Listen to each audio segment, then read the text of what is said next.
Parlons maintenant de la guerre commerciale. Il n'y a pas que Québec et Ottawa qui tentent d'aider les entreprises à faire face aux tarifs de Donald Trump. La Ville de Montréal a annoncé des mesures ce matin pour contrer l'impact de la guerre commerciale. Jean-François, la Ville va aider directement des entreprises à finalement diversifier leur marché.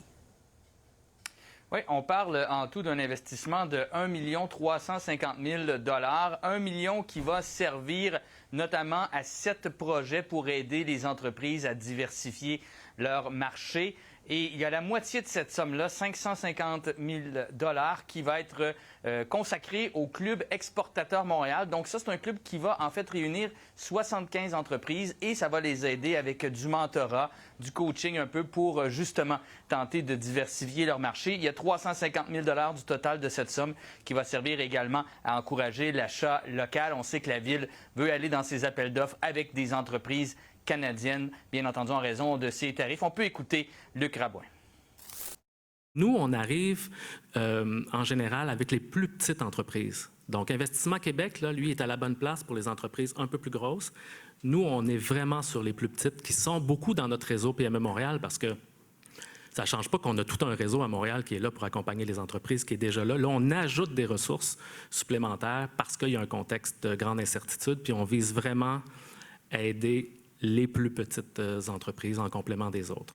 Et le Parti Ensemble Montréal pense que la Ville pourrait en faire plus?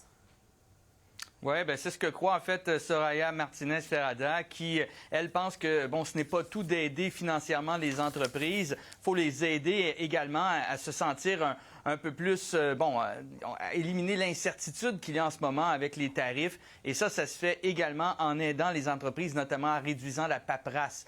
Donc, c'est ce qu'elle croit que la Ville devrait faire, qu'elle devrait en faire beaucoup plus, en fait.